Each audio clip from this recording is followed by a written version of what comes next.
Welcome to That's Good Sports. I'm Brandon. If my nickname was Big Dick anything, I guarantee you I would never lose to a team called the Saints Perna. But it happened. It finally happened. Nick Foles lost to Drew Brees and the Saints in the playoffs again. He did it in 2013 as well. After the Cowboys lost, though, Terrell Owens publicly called for the firing of Jason Garrett on Twitter. This season may have actually been Garrett's best coaching performance, but if Jerry Jones has the balls to fire Garrett and make T.O. the new head coach, the Cowboys would instantly become my new favorite team. Today I'll recap the NFC playoff games. That's Good Sports.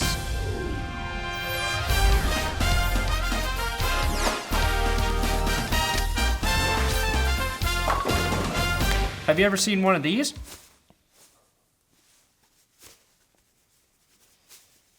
Thought that would have been smoother. Yes, it's my new sponsor, Vincero Watches. And it does a great job drawing attention away from my hairy arms. You don't want to be a sucker looking at your phone for the time. Instead, get yourself a timepiece from Vincero. Vincero watches are handcrafted behind a company whose mission is to help you elevate your game. Probably why LeBron James plays with 2 Vincero watches on each of his wrists. LeBron James, not an official sponsor of Vincero Watches. I partnered with Vincero because I like nice watches at a fair price. And you can tell when a company cares about its product by its packaging. And this arrived in slick packaging. And Vincero, in Italian of course, means I will win. So basically the only time of day I win is when I put on my Vincero watch. If you need a watch, or even if you want to get a gift for your lady friend, check out their website with my link in the description. I got the Chrono S Matte Black watch, and if you use my promo code GOODSPORTS, you will save 15% off your order. Again, the link in the description to Vincero. Use my promo code GOODSPORTS to save yourself some money. The Rams defeated the Cowboys on Saturday, so we'll start there. And the day before the Cowboys-Rams game, I actually got my hands on this picture of Jerry Jones with rapper Post Malone. I would be pretty surprised if Jerry Jones knew who Post Malone is. Or if it's possible he just thought it was Ethan Westbrook's from the Rams. But it left me thinking, who's had more work done on their face, Jerry Jones or Post Malone? Despite all of that though, this game started off pretty ideally for the Cowboys. They held the Rams to a field goal on their first drive and then turned around and went for it on 4th and 1 from the LA 49. As soon as I heard Troy Aikman say he didn't like the call, I knew for sure it would work. And sure enough, Zeke ran for 5 and got the first down before Amari Cooper took it 29 yards to the house on the very next play. Things were looking pretty good for the Cowboys until the Rams realized they had C.J. Anderson and Todd Gurley.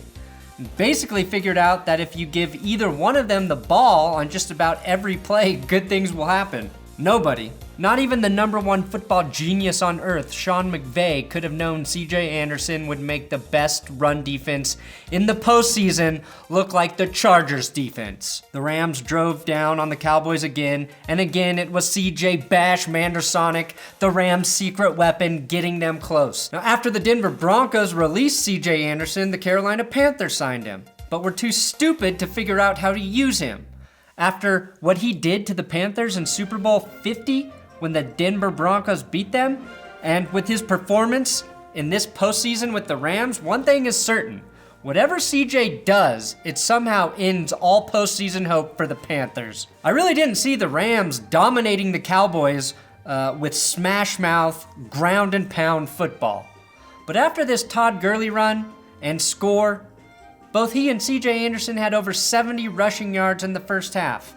And then Sean McVay played smash mouth at halftime to keep the team hype, which would make the Cowboys defense feel like they might as well be walking on the sun, and would walk out of the building on her forehead. And that's where the term smash mouth football came from. Now it's never good when you become an instant meme, and that's what happened when this Dak Prescott scramble was blown dead because there is absolutely no hugging in football. And that's where the term smash butt football came from. Dallas could not get any pressure on Jared Goff. They also couldn't keep their ankles from breaking when Todd Gurley made cuts on them. No offense to Allen Hurns. That is a common metaphor used by sports douches like myself. Now, I thought a truly beautiful thing might happen in this game. I thought the Cowboys' postseason catching curse might continue when Sean McVay challenged this Michael Gallup catch down the left sideline and into the end zone. A near identical play in the near identical spot where we saw that famous non-catch catch happen to Des Bryant. This one was correctly ruled a catch, but God, did I want this to screw those hot boys.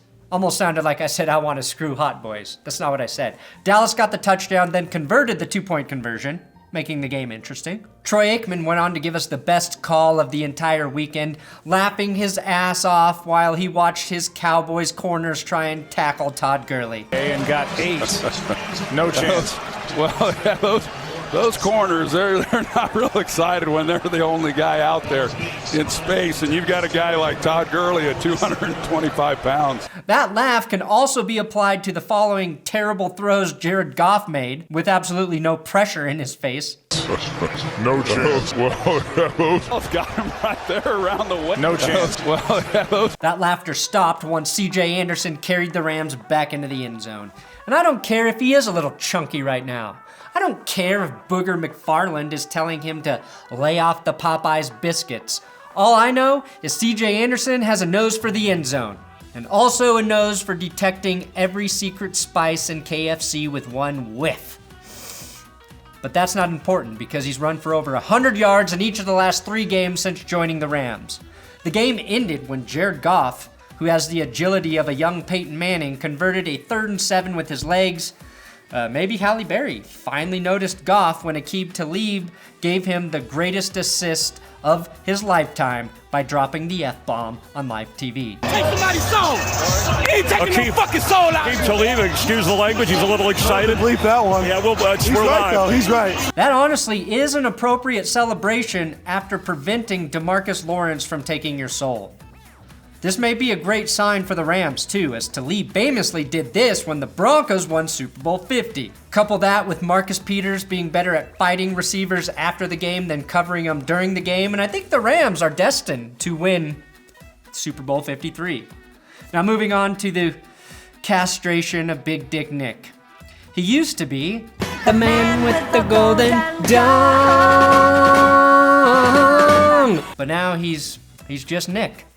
The same way Post Malone will just be Post, a weird old man with bad face tattoos that causes parents to warn their kids to not trick-or-treat at his house once he retires. Big Dick Magic was officially replaced by Big Pick Tragic, and the Eagles' run for a repeat is officially over in NOLA.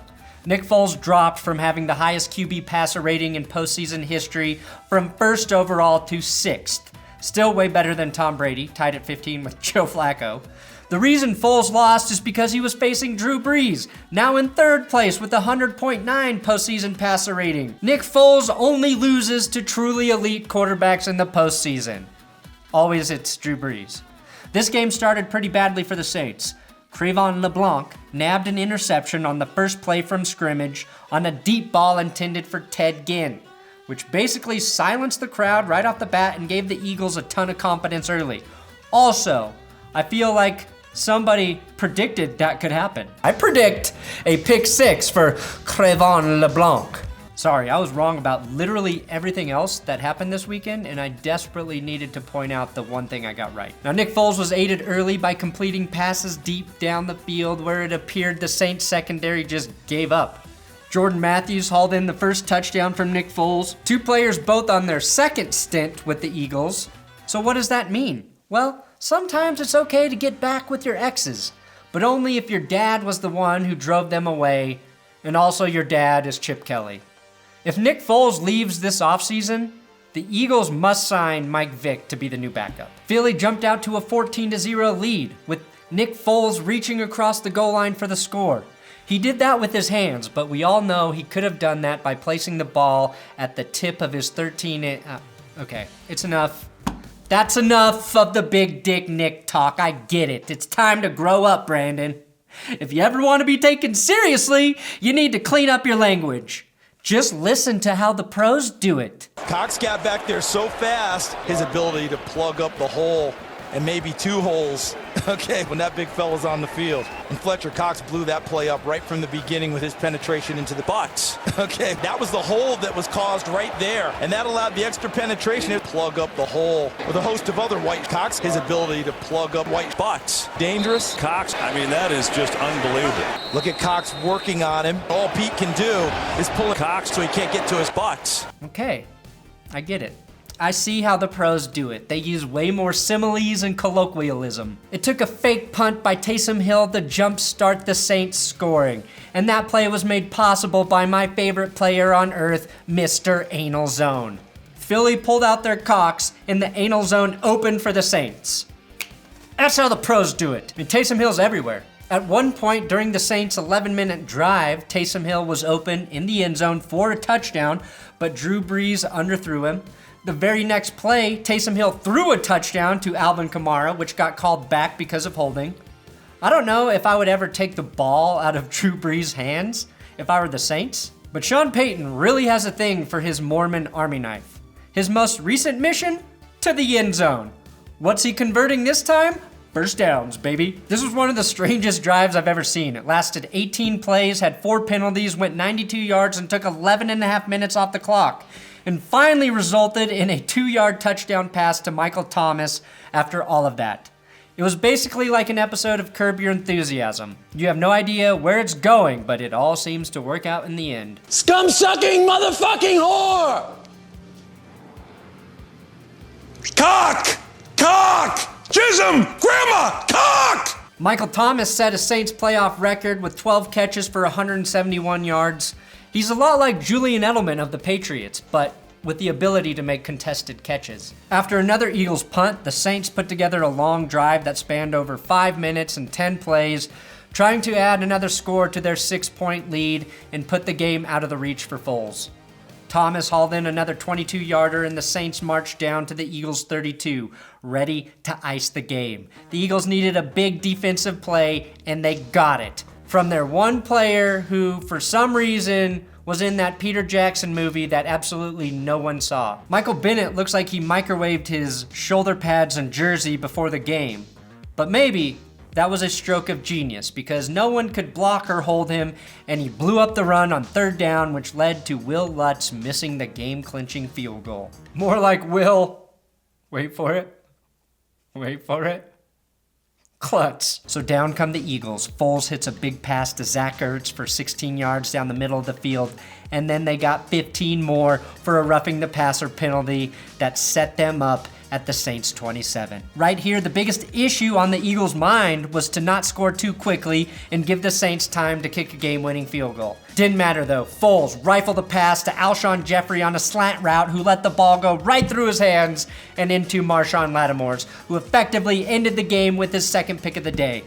Alvin Kamara picked up 1 first down, and that was the game. And that's the story of how Fly Eagles Fly turned into Cry Eagles Cry, as we watch Doug Peterson and Nick Foles embody the motto, the city of brotherly love right here, as they both comforted Alshon Jeffery after his drop. When I learned Cody Parkey cost his team the game, Alshon Jeffery cost his team the game, afterwards they acted like men, owned up to their mistakes, looked people in the eyes, and shouldered the blame. Basically the exact opposite of the way Tom Brady acts after a win, who just bitched about not getting enough respect this season.